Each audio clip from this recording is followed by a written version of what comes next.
Welcome to the AI Research Roundup. I'm Alex.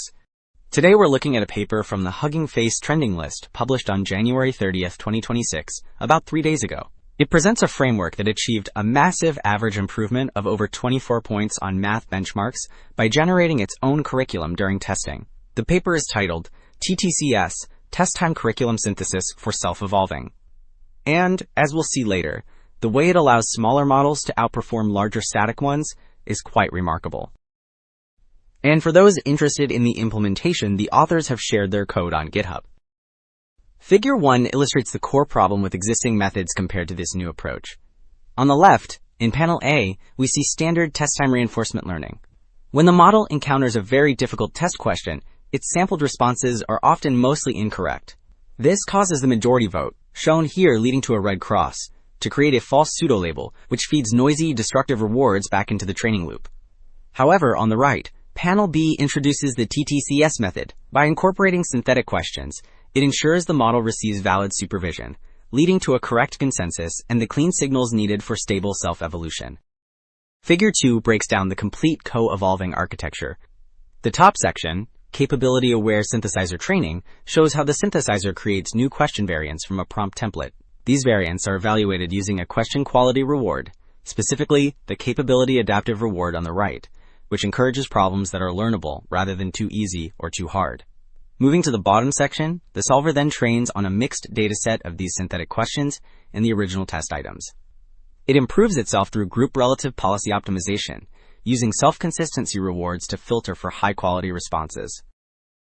Alright, Figure 2 detailed the architecture, and now Table 1 presents the main results across mathematical benchmarks. The table is grouped by model size, starting with the QN 2.5 Math 1.5b backbone in the top section. Here, the proposed TTCS method achieves an average accuracy of over 41%, which is a massive leap from the pre-trained baseline of 17%. On the notoriously difficult AME 2024 benchmark, specifically, the score jumps from roughly 7 to nearly 20. Moving down to the larger QN 2.5 Math 7b model, the trend holds, with TTCS reaching an average of 52.5 and consistently beating the TTRL baseline. So, while Table 1 focused on the target math benchmarks, Figure 3 investigates whether these reasoning gains actually transfer to other domains. Panel A on the left plots accuracy on general tasks like MMLU Pro and Super GPQA during the training process. The red line shows that TTCS improves steadily over 15 iterations, eventually surpassing the green dashed baseline, while TTRL, in blue, often stagnates. Then, panel B on the right confirms this for mathematical tasks.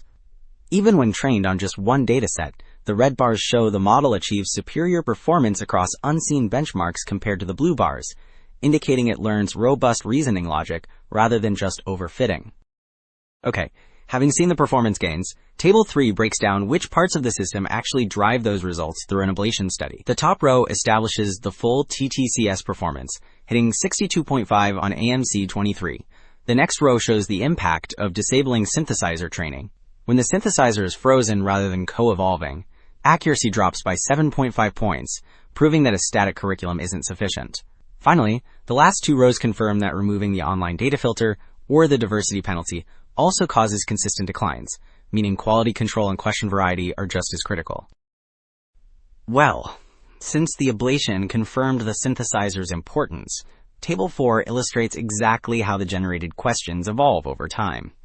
The top row displays two very difficult original problems from the AME 24 benchmark.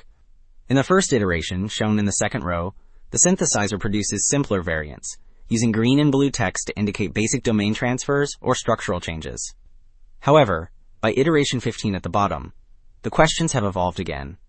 The purple and red text highlights increased complexity and difficulty, demonstrating how the system gradually ramps up the challenge to match the solver's improving capabilities. So bringing it all together, two big takeaways stand out. First, TTCS proves that models can overcome the noise of difficult test questions by generating their own stepped curriculum. Second, this autonomous self-evolution allows smaller models to achieve reasoning gains that usually require much larger backbones. That's it for this episode of the AI Research Roundup. I'm Alex. Thanks for listening.